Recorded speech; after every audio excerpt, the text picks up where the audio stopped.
Olá pessoal, o assunto de hoje é teoria cinética dos gases. Você sabia que com ela é possível descrever fenômenos como fusão nuclear ou evaporação de líquidos, tá? Não está entendendo esse negócio aí? Como assim? Então não se desespere, tá? Fique aqui que já já eu te explico. Rode a vinheta.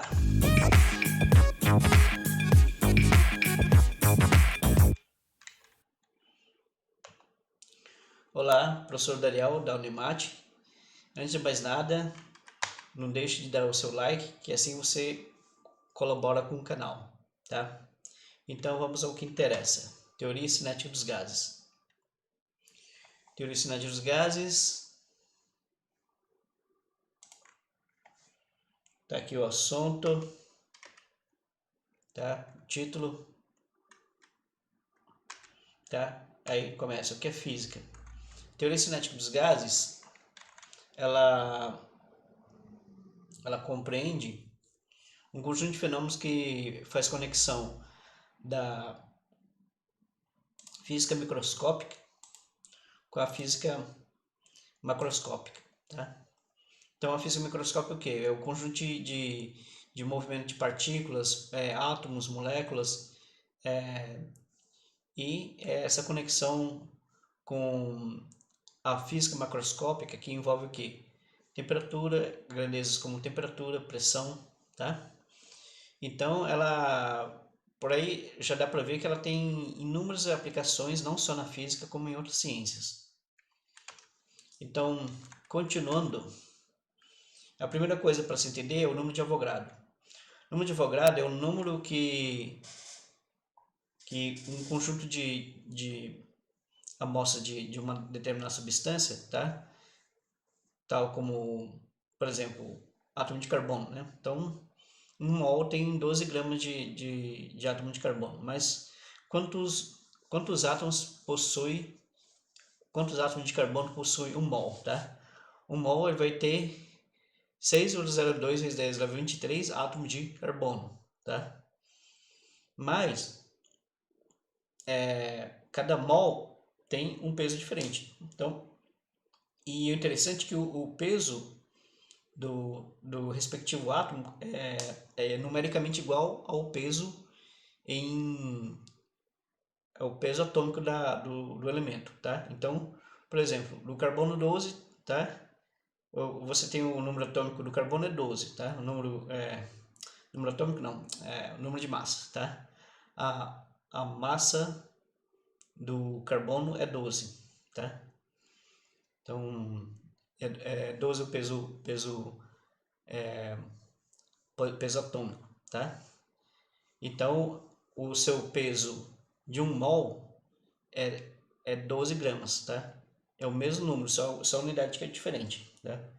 Então, aí você pode pensar assim, mas quantos átomos tem um mol? Então, um mol tem 6,02 e 10 a 23 átomos, tá?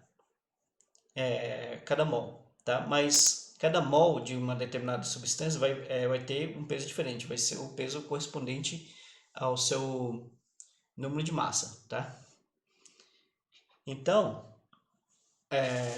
você tem o número de moles N contidos em uma determinada substância, tá? É a taxa de quantas moléculas N cabe em uma amostra contida em um mol, tá? Então, em um número de Avogadro, aliás, tá? Isso aqui. Então, por exemplo, se você tiver o número de moléculas, tá? Ou de átomos igual ao número Na, o número de Avogadro, tá? Então você vai ter um mol, tá? Na com o número Na, então N igual a 1. Se tiver o dobro, você vai ter N igual a 2. Então é óbvio que não necessariamente o número tem que ser um número inteiro, tá? Ele pode ser um número múltiplo quebrado, tá? Do número de Avogadro, tá? Então, aqui tá as ideias principais, objetivos da aprendizagem, tá? Isso aí tudo tá no livro do Harden, tá? E gases ideais. O que consiste um gás ideal? Medidas precisas a baixas concentrações, você tem pressão vezes volume igual a nRT, tá? Onde R é chamada constante dos gases ideais, que equivale a 8,31 joules por mol Kelvin. T é a temperatura em Kelvin, tá? E Nzinho aqui é o número de moles, tá? Aliás, número de mols do gás. Então, de acordo com a equação acima, R igual a K é Na, tá? Onde K é a constante de Boltzmann, tá? Então, de acordo com a equação 19,2, que é essa equação aqui, tá? Essa equação aqui, você pode também expressar PV igual a NKT, tá? Então, onde esse N aqui é o número total de átomos que tem no determinado gás, tá? Então, beleza. Então, continuando. Trabalho realizado por um gás ideal a temperatura constante, tá? Então, a uma determinada temperatura constante, você descreve no diagrama PV umas curvas especiais chamadas isotermas, tá? Então, quando você pega e tem uma expansão isotérmica, tá? Você descreve uma curva, tá? Suave assim, que ocorre a mesma temperatura. Então, você tem aqui essa isoterma aqui em 300 Kelvin, essa outra isoterma em 310 Kelvin, e por fim essa última isoterma 320 Kelvin, tá? Então, esse processo chamado expansão isotérmica, iso de igual, tá? Então é igual a temperatura, tá? Então ele expande na mesma temperatura. Então toda essa curva aqui na mesma temperatura. Tá, beleza. Uma vez que ocorre na mesma temperatura, então você pode pensar, mas qual é o trabalho realizado num gás que se expande a uma temperatura constante? Então você pega aquela equação de Clapeyron, tá? Modifica um pouquinho ela, tá? Joga o V para lá, então você tem aqui nRT. Como o T é constante, então tudo isso aqui fica constante, tá? Então é uma constante vezes 1 sobre V. Então você jogando aqui na equação do trabalho, de trabalho é dado pela integral de P dV, tá? Então você tem P, integral de V até VF, P dV, tá? Como você substitui isso aqui, então você vai ter W igual a nRT sobre V dV, tá? Então, joga o nRT para fora e você vai integrar dV sobre V. A integral disso aqui é um logaritmo, tá? Vocês estão lembrados lá de cálculo? Tá? Então tá. O trabalho igual a nRT, o logaritmo natural de volume final sobre volume inicial. Então, esse aqui que é o trabalho realizado para um gás ideal a temperatura constante, tá?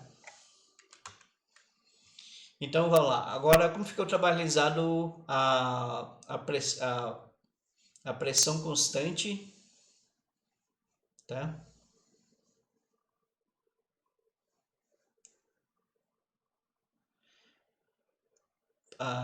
Aliás, a pressão constante e o volume constante. Primeiro, o volume constante, tá?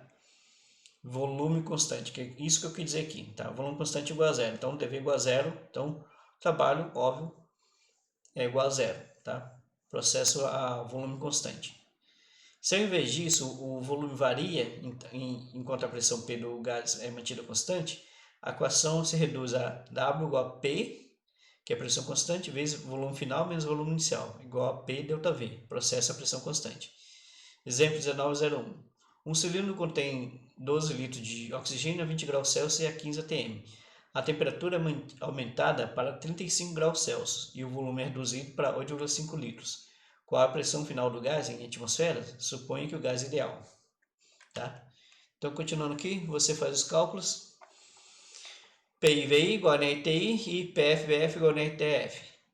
Então, dividindo uma equação a primeira equação pela segunda, aliás, segunda equação pela primeira, tá? E explicitando o PF, tá? Você isola o PF, PI, TF, VI sobre TI, VF, tá? Então, a resposta é 22 atmosferas, tá? Confira. Então, aquele lá era o exemplo 19.1. Exemplo 19.02, um mol de oxigênio, trate-o como um gás ideal, óbvio, né? Que a gente está tratando como um gás ideal até agora, e se expande a uma temperatura constante T de 310 Kelvin, de um volume inicial VI de 12 litros para um volume final VF de 19 litros. Qual o trabalho realizado pelo gás durante a expansão? Então, podemos escrever, dada aquela equação lá que a gente obteve, W igual nRT, ln de VF sobre VI. Tá? Aqui você pode usar litro, tá? Unidade aqui de volume como litro, que não fica errado, tá? Por quê? Porque aqui você tem o argumento do logaritmo aqui vai ser adimensional, tá? Então, você tem como resultado, na resposta, 1.180 joules. Tá, agora, como fica a explicação de como funciona as moléculas, tá? Produzem o efeito da pressão sobre as paredes que contêm um gás. Ocorre da seguinte maneira: você tem uma molécula aqui, tá? Ou um átomo, tá? Que está se movendo com uma velocidade v e tem uma massa m e colide com uma determinada parede. Então, no começo você só vai ter uma molécula, tá? Para tratar o cálculo. Então, o momento que ela troca com a parede aqui, ela vai ser dada por isso aqui, momento, ΔPx, que é o final menos inicial, tá? Você soma, como a final você vai ter um momento negativo. Por que o momento negativo? Porque ela vai ao longo do eixo x, o momento, tá? P, na mesma direção do eixo x.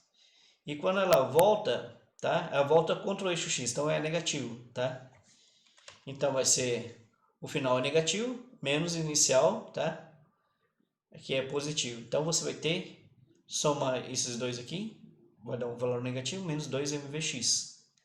Então, você pega esse resultado do ΔPx e divide por ΔT, para obter o que? A força, tá? Então vai ser 2 mvx sobre 2L sobre Vx, tá? Ah, peraí, mas de onde saiu esse ΔT aqui? Ó, ΔT é o seguinte, tá? Não está mostrando aqui, mas o tempo para ir e voltar, o tempo para ir é L sobre Vx, concorda? Mas como ele, para ir de uma parede a outra, tá? Então o tempo vai ser 12 esse comprimento aqui, dividido pela velocidade, 2L sobre Vx, tá? Então, você vai ter 2mvx sobre 2L sobre Vx, tá? Então, isso aqui dá como resultado mvx quadrado sobre L, tá? Então, agora é a hora de calcular a pressão. Calculando a pressão, você tem o quê?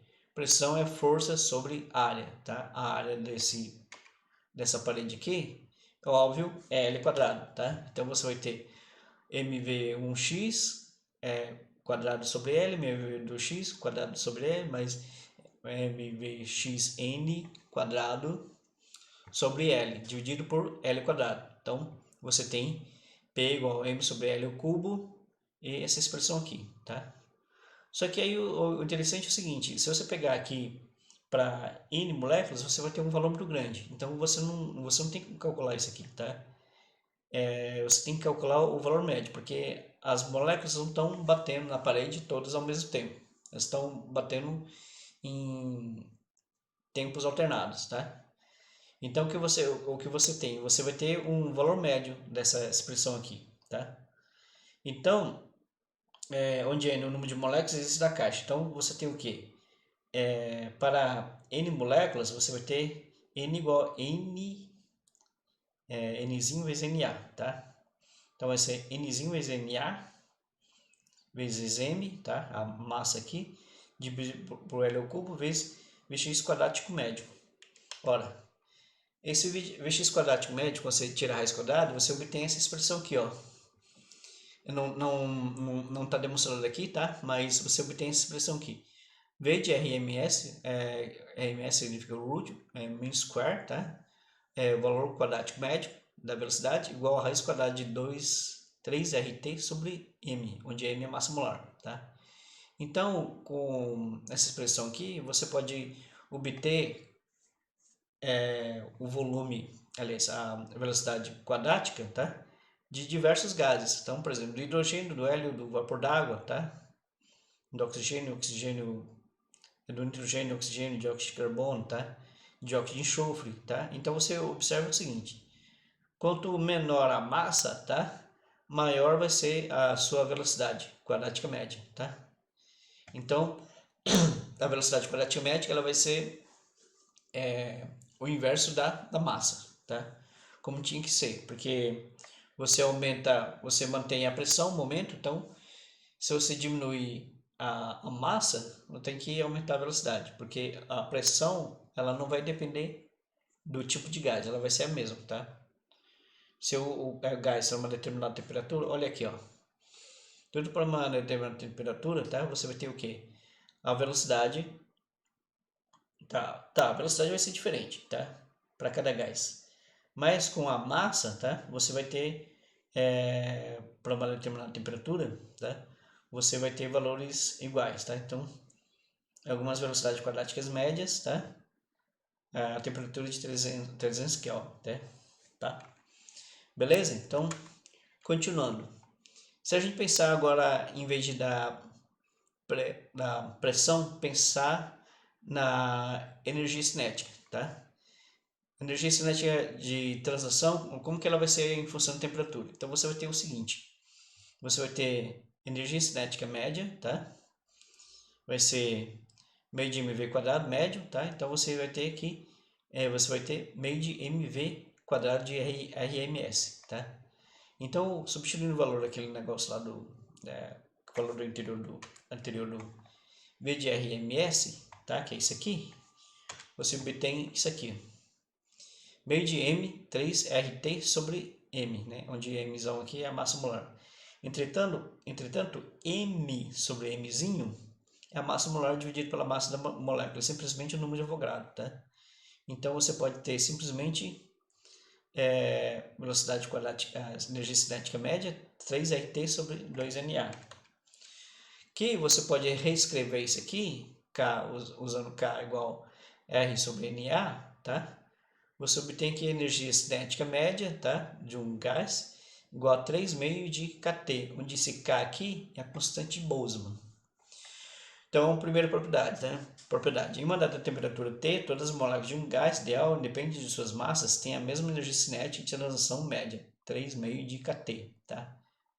Quando medimos a temperatura de um gás, estamos também medindo a energia cinética de transição média das moléculas, tá? Beleza? Agora, livre caminho médio. Livre caminho médio é o seguinte: define-se como livre caminho médio, lambda, das moléculas, uma distância média percorrida por uma molécula entre duas colisões. Então, você tem uma molécula, tá? E ela ocupa um certo lugar no espaço. Então, ela vai colidir com outra, tá? Então, o quanto que ela percorre até colidir com a próxima, tá? Então, isso vai depender do livre caminho médio, tá? Então, aí você considera o seguinte: cada molécula tem um diâmetro D, com diâmetro D.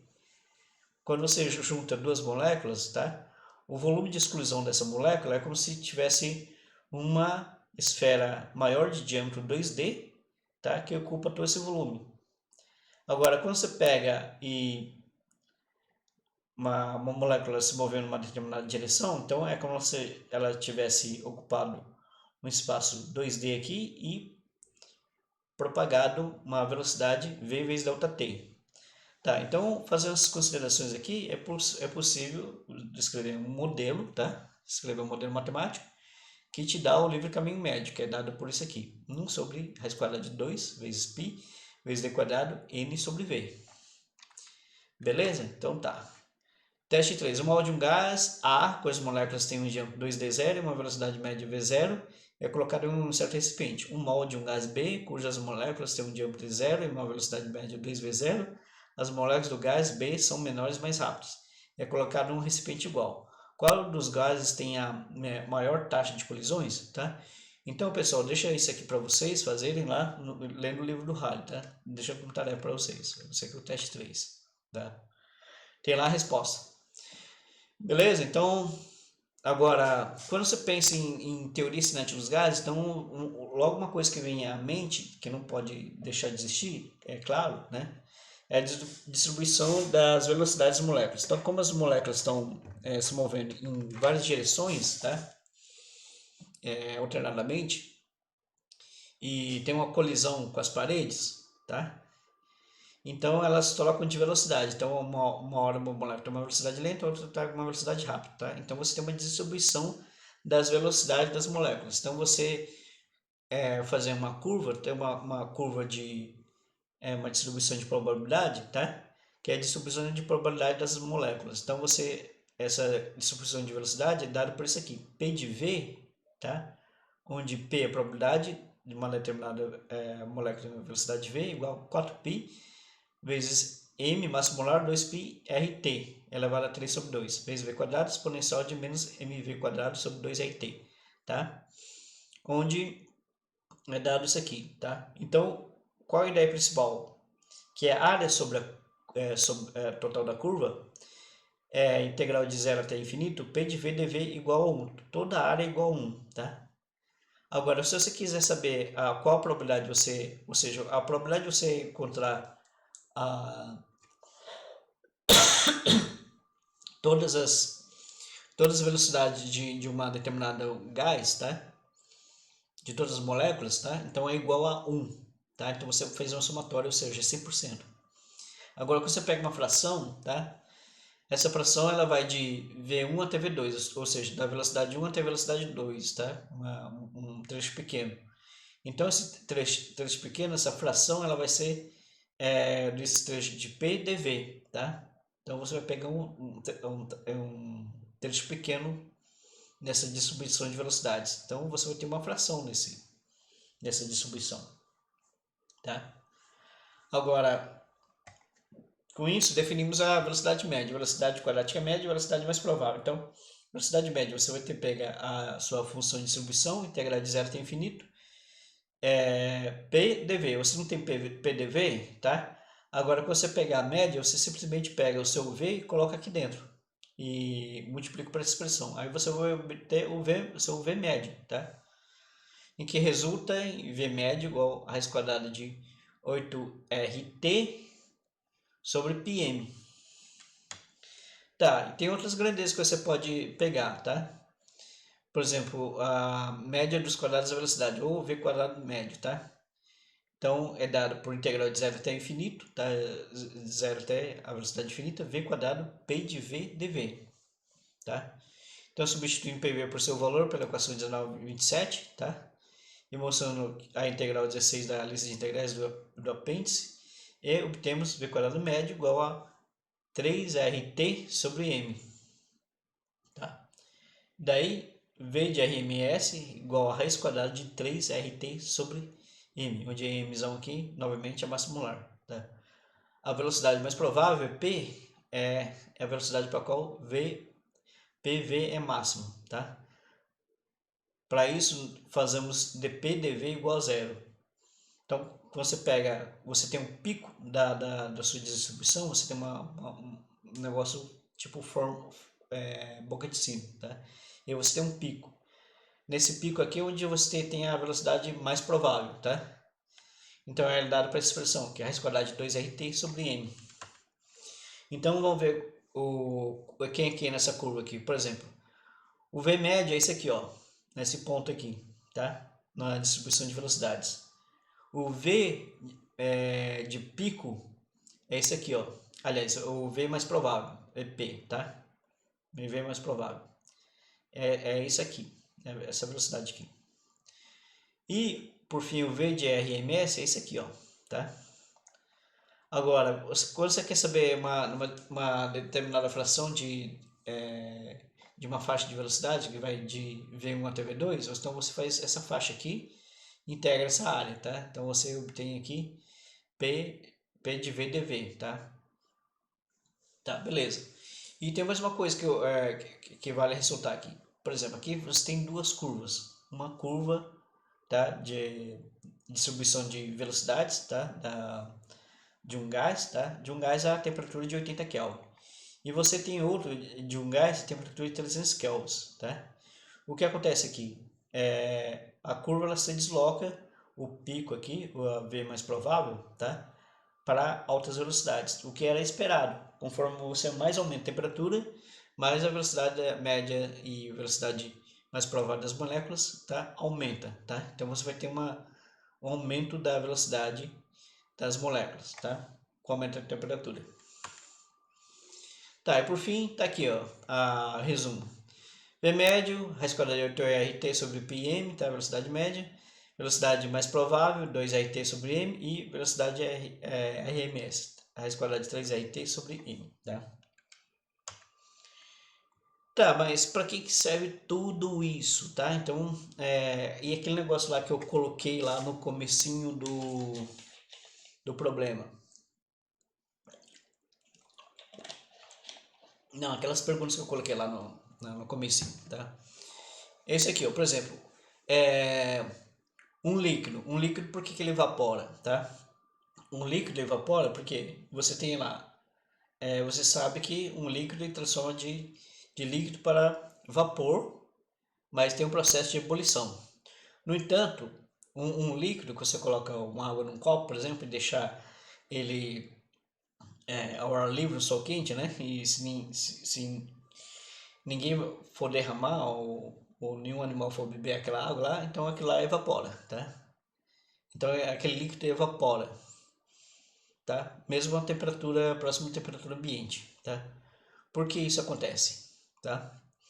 Porque embora a velocidade mais provável, a velocidade de pico da, da, das moléculas de um líquido não são suficientes para transformar em vapor, no entanto, as velocidades maiores que estão na cauda de altas velocidades, tá? Elas escapam, têm velocidade suficiente para escapar da superfície do líquido, tá? E por isso evapora, tá? E no caso da luz solar, tá? No caso da luz solar é o seguinte, ó, a energia do Sol se deve a um processo de fusão nuclear, tá? O que é fusão nuclear? São dois núcleos batendo e provocando a fusão. É diferente de fissão rachar, tá? Fissão nuclear. É completamente diferente, tá? É fusão, tá? Dois átomos se fundem formando mais pesado. Mas para isso a temperatura do Sol não é suficiente. Então, como que isso acontece? Isso acontece porque exatamente na cauda de altas velocidades, tá? Da curva, essa curva aqui, tá? Você vai ter átomos com velocidade suficiente para chocar entre si e provocar fusão, tá? Então é por isso que na cauda da curva de altas velocidades, né, os átomos podem se fundir, né, e por isso o Sol brilha, tá? Então tá, gases reais, equação de Van der Waals. Tá. Pessoal, é o seguinte, isso aqui eu coloquei, mas acho que não vai precisar necessário, tá? Mas isso aqui é uma coisa interessante que é o seguinte, ó, é um outro modelo, tá? No gás de Van der Waals, ele serve para explicar a seguinte coisa. Você tem, para determinadas isotermas, tá? Condições, quando o gás não é ideal, gás real, tá? Você tem aumento você tem densidade suficiente para produzir alguns efeitos. E um desses efeitos, essas curvas aqui, estranhas, tá? Então a equação fica completamente diferente. Então, por quê? Você tem dois efeitos. O efeito de interação das moléculas entre si, tá? E interação das moléculas com a parede. Ou seja, a parede, quando a molécula se aproxima da parede, tá? Elas são atraídas por outras moléculas, tá? Então isso não tem no modelo do gás ideal, tá? Então, você obtém o resultado líquido disso aqui, é que você pode explicar o ponto triplo, que é o ponto onde você tem sólido, líquido e vapor, tá? Coexistindo na mesma fase. Então isso é possível em certas pressões, tá? Ocorre isso. E isso aqui, a equação de Van der Waals, também explica a transição de fase, ou seja, transformação de gás para líquido, em que você tem uma faixa da curva aqui, em que a curva fica reta, tá? Você tem uma transição reta de 1 para 3 aqui, tá? Que é quando ocorre a transição de fase. Quando ocorre a transição de fase, você não tem variação de pressão, tá? A pressão é constante, então você tem a transformação de gás para líquido ou de líquido para de líquido para sólido, tá? E isso explica a transição de fase, tá? O modelo de gás ideal não permitia explicar isso. Então é um modelo mais completo, o modelo de Van der Waals. Tá, só isso explicando resumidamente, tá?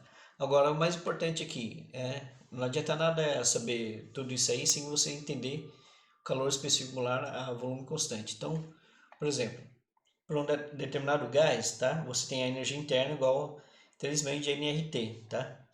E o calor específico molar de um gás a volume constante é dado por isso aqui. Calor específico igual a N, que é o número de mols, vezes CV, que é o calor específico volume constante, vezes ΔT. Então, você tem o que? Variação da energia interna é igual a N CV ΔT, tá? Tá, como é volume constante, então o que acontece aqui? A variação da energia interna de um gás ideal confinado depende apenas da variação da temperatura, não depende do tipo de processo responsável pela variação da temperatura, tá? Ou seja, como é volume constante, você tem o que? Você não tem um trabalho realizado, tá? Então toda energia, todo o calor é transferido para a energia interna do gás, tá? Então, por isso que essas duas expressões aqui ficam iguais, tá entendendo? Então, a variação da energia interna é igual a N de CV ΔT. Então, por causa disso, você tem como calcular o calor específico a volume constante, tá? E o calor específico é a pressão constante. A pressão constante é o seguinte, você tem o quê? Variação da pressão, mas você passa de uma isoterma para outra, tá? Uma isoterma em que você tem a temperatura T, para outra que é T mais delta T, tá? Então você tem uma expansão aqui, tá? Do gás, né? Um volume, tá? Mas ainda assim ocorre a pressão constante. Então, tendo isso em mente, então você tem o calor específico igual a calor dividido por N vezes ΔT, tá? Aí você tem o calor específico, tá? Uma vez que você tem isso aqui, você pode simplesmente reescrever que o calor específico, a pressão constante é igual ao calor específico volume constante mais a constante universal dos gases, R, tá? Então, com isso, o último slide e a gente acaba o conteúdo, tá? Então, não se esqueça de deixar o seu like, tá? Que assim você ajuda o canal, tá? E se tiver algum comentário, não deixe de fazer, tá? E assim você ajuda o canal também. Então, obrigado.